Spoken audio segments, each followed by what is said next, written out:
The crowd knows his name. They scream it from the stands. They paint it on the walls of taverns across the city. Women send him letters. Children pretend to be him in the streets. Merchants sell little clay figurines of him at the market for 2 sestertii apiece.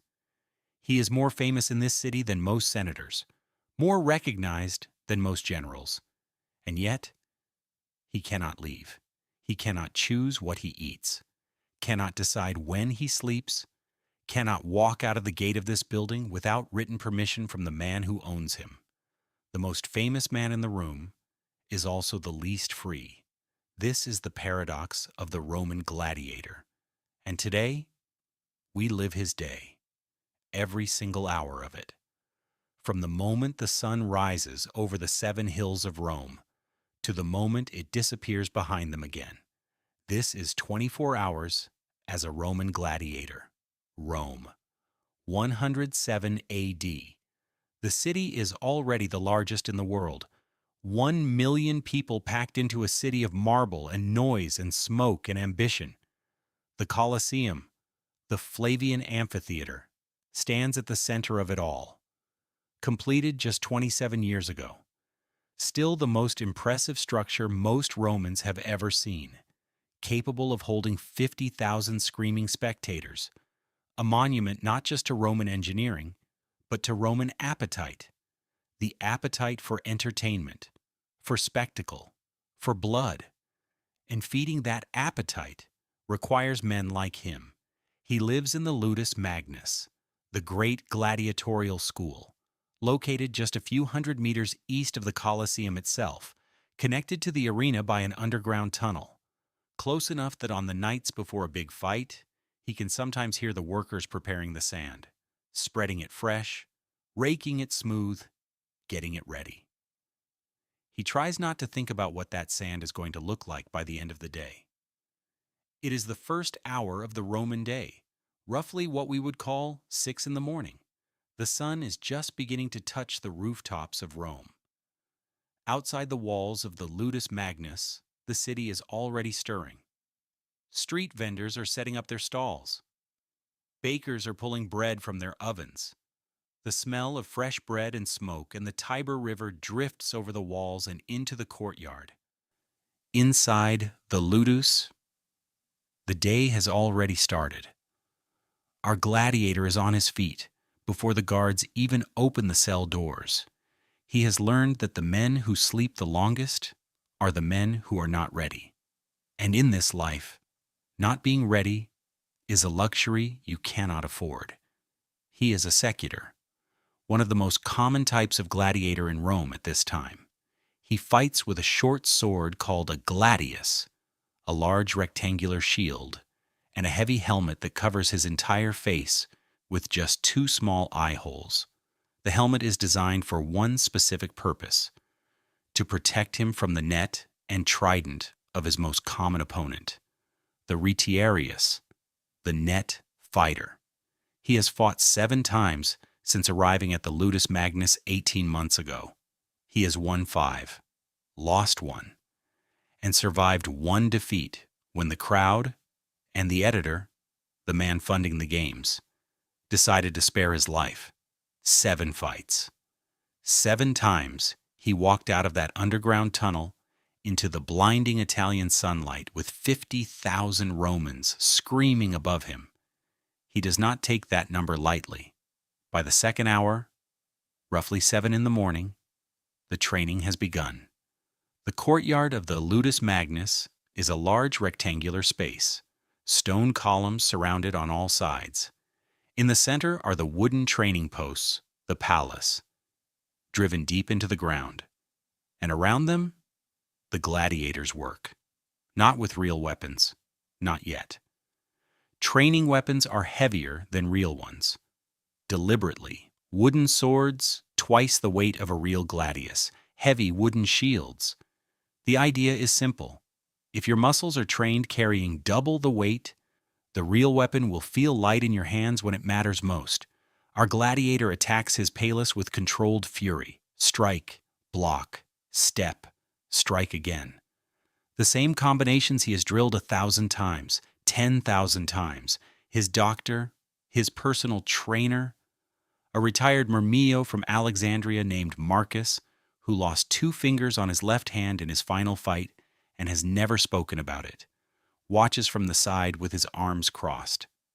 Marcus does not speak much, but when he does, our gladiator listens, because every piece of advice Marcus has ever given him has kept him alive. The training lasts for 3 full hours. By the time it ends, our gladiator's tunic is soaked through. His arms are burning. His feet are sore from the hard stone of the courtyard. The Roman sun, even in the morning, is already fierce above the city. He drinks water from a clay cup and finds a patch of shade against the eastern wall of the Ludus and closes his eyes for a moment. Rome rumbles around him, carts on cobblestones, merchants arguing. Somewhere in the distance, a dog barking. The sounds of a city that never truly stops. The 4th hour, mid-morning, around 9 in the morning by our modern clock. This is when something happens that most people don't expect when they think about gladiators. Breakfast. And not just any breakfast. Gladiators in Rome at this period ate extraordinarily well by the standards of the ancient world. They were called hordearii by the Romans, barley men, because their diet was built around barley, beans, dried fruit, and a strange drink made from plant ash and water that modern researchers believe was designed to build bone density and help with recovery. No wine during training periods, no rich Roman foods, no excessive meat. Their diet was carefully controlled by the lanista who owned the school because a sick gladiator or an injured gladiator was a financial loss. They were investments, and investments needed to be maintained. Our gladiator sits in the communal dining area of the Ludus Magnus with 40 other men from a dozen different corners of the Roman world. To his left is a Gaul who has been here for 3 years and rarely smiles.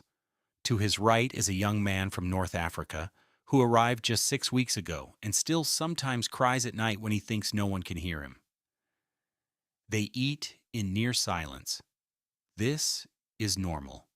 In a place where any man at the table might be your opponent in the arena someday. Friendship is complicated. By the 5th and 6th hours, late morning into midday, the routine shifts: weapons maintenance, equipment checks, armor polishing. The gladius must be sharp. The shield must be solid. The helmet must fit perfectly, because a helmet that shifts even slightly in the middle of a fight can cost you your life. Our gladiator sits in the armory of the Ludus Magnus and works on his helmet with a cloth and a paste made from chalk and oil. The bronze catches the midday Roman sun that streams through the narrow window and throws light across the stone walls. He turns the helmet in his hands. He has worn this specific helmet in 4 of his 7 fights. He knows every scratch on it, every dent. There is a deep groove along the left side from a sword strike in his 3rd fight that came so close to his temple that he still sometimes wakes up at night thinking about it. He keeps that dent. He has never had it repaired. Some of the older gladiators say this is foolish, that a damaged helmet is a weakened helmet. Our gladiator thinks of it differently. That dent is proof that he survived something that should have killed him. It is the closest thing he has to a lucky charm in a life that has very few of them. The 7th hour, early afternoon, the hottest part of the Roman day. This is the hora of rest. Even Rome slows down at this time. The streets empty as citizens retreat into the shade of their homes. The market's quiet. The forum empties. The city breathes. Inside the Ludus Magnus, the gladiators rest too. Our gladiator lies on his cot in his small stone cell and stares at the ceiling. On the wall beside him, scratched into the stone with the tip of a nail, are marks, 26 of them, one for each month he has been here. He adds one every 30 days with a piece of sharp iron he keeps hidden under the thin mattress. It is the only calendar he has. He closes his eyes. He thinks about the town he came from. A small settlement 3 days east of Rome on the Via Appia. He was a farmer's son. He remembers the smell of the fields in the morning, the sound of his mother's voice, a dog they had called Lupo, who followed him everywhere as a child. He tries to remember his mother's face. It is getting harder. He has been in Rome for 2 years now, and the world outside the walls of the Ludus Magnus is becoming less real to him every month. This place, this stone courtyard, and these stone cells and these stone walls is becoming the only reality he knows. This is perhaps the most frightening thing about his life. Not the arena, not the fighting, not the possibility of death, but the possibility that one day he will stop missing the world outside these walls. The 8th and 9th hours, mid-afternoon. The second training session of the day begins. This one is different from the morning session, less about physical conditioning and more about tactics. Strategy. The doctors gather the men in groups and run through scenarios. What do you do when your opponent feints left? When he drops his shield deliberately to lure you in? When he is faster than you, but you are stronger? When the crowd is against you and the noise is so overwhelming you cannot hear your own thoughts? Because the arena is not just a physical challenge, it is a psychological one. The noise of 50,000 Romans is something that cannot be prepared for. It hits you the moment you step out of the tunnel and into the open air of the Colosseum. A wall of sound so massive and so physical that first-time gladiators have described it as almost knocking them off their feet. Our gladiator remembers his first time vividly, standing at the bottom of the tunnel, the sand visible at the end of it, the noise above like thunder that never stops, his legs shaking in a way he could not control no matter how hard he tried. He took 3 steps into the arena and stopped, just for a moment. He looked up at the stands, at the sea of Roman faces, at the awnings of colored cloth stretched across the top of the Colosseum to protect the crowd from the sun, at the imperial box where the editor of the game sat surrounded by his guests. And then the noise became something else, not terrifying, not overwhelming, just background. He picked up his shield, he found his opponent across the sand, and he fought. That is the only way to describe it. You find a way, because the alternative is unthinkable. The 10th hour, late afternoon. The sun is beginning its descent over the western hills of Rome. The day's official training is over. The gladiators have free time now. Relatively speaking, free time inside the walls of the Ludus Magnus. Free time under the watch of guards. Free time that ends the moment the lanista decides it ends. But free time nonetheless. Some men play dice in the courtyard. Some sleep. Some sit against the walls and talk quietly in their native languages. Gaulish, Greek, Aramaic, the African dialects of men who were brought here from the edges of the known world. Our gladiator does something different. He writes, not well.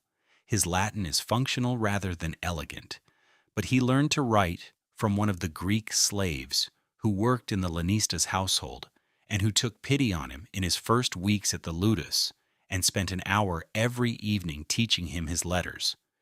He writes on a small wax tablet he keeps under his mattress next to his piece of sharp iron. He writes to no one in particular. There is no one to send a letter to. His family is gone. His former life is gone. He writes because it is the 1 hour of the day when his thoughts belong entirely to him, when no doctor is watching, no lanista is counting, no crowd is screaming, just him and his words, and the fading afternoon light coming through the small window of his cell. Rome hums around him, distant and indifferent.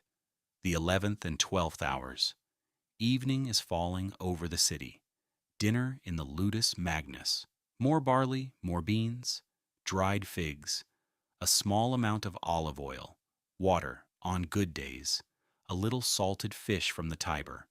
It is not the food of the Roman elite dining on their couches in their grand villas across the city, but it is more food than most Romans eat in a day, more reliable than most Romans can count on.